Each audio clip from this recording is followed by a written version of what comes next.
আমার আজকে আসার উদ্দেশ্য ছিল যে আমি বহুদিন যাবতেই বিদেশে যাইনি, সিস্টেমটা জানার জন্য। আমি মনে হয় 2011 সালের পর আর এই ক্রস করা হয় নাই। এই জন্য কীভাবে ইমিগ্রেশনটা হয়, কিভাবে হয়, যেহেতু অনেক উন্নতি হয়েছে আগের থেকে, এগুলি একটু দেখার জন্য আসা হয়েছে।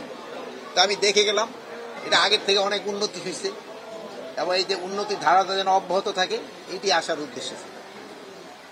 মাননীয় স্বরাষ্ট্র উপদেষ্টা, আপনি তো আসলেন।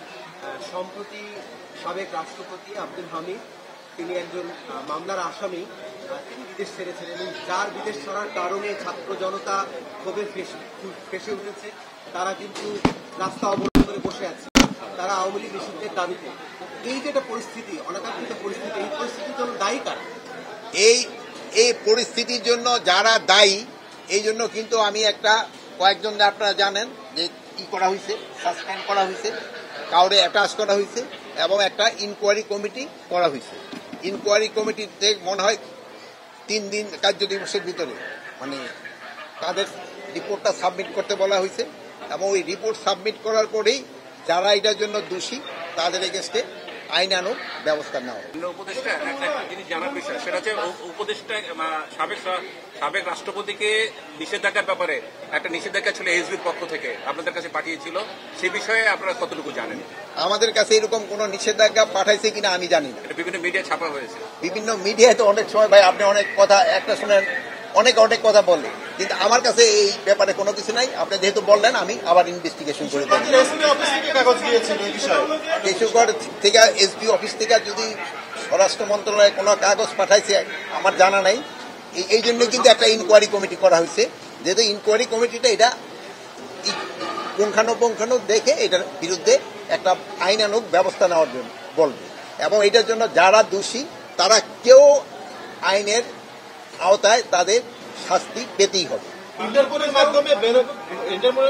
মাধ্যমে শেখ হাসিনাকে ফেরত আনার কথা বলা হচ্ছিল।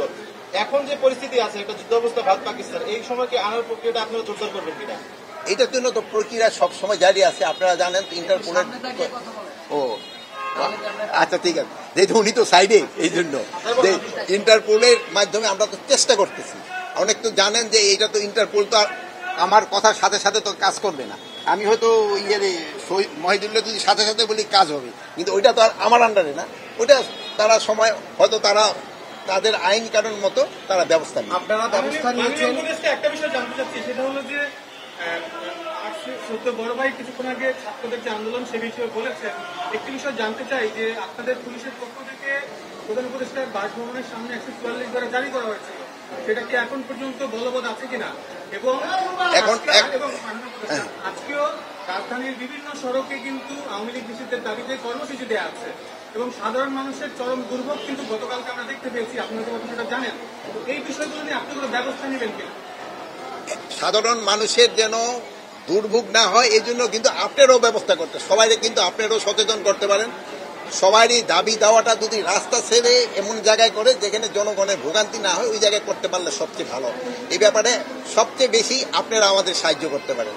আপনারা যদি জনগণকে সচেতন করেন এবং যারা তাদের দাবি দেওয়াগুলি আমি অযৌক্তিক কারো বলবো না, তাদের যদি যৌক্তিক দাবি থাকে প্রপার জায়গায় করলে সবচেয়ে ভালো।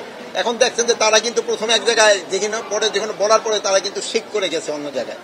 এখন ওই জায়গায় তো কিছুটা জনভোগান্তি হচ্ছে, তারপরে ওনারা কিন্তু ওই অ্যাম্বুলেন্স এবং গাড়ি ঠাড়ি যাওয়ার জন্য কিন্তু এরা সুযোগ করে দিচ্ছে।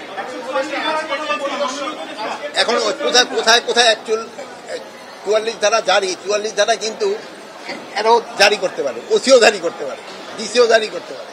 এখন কোথায় 44 ধারা জারি আমি তো এই মুহূর্তে বলতে পারবো না।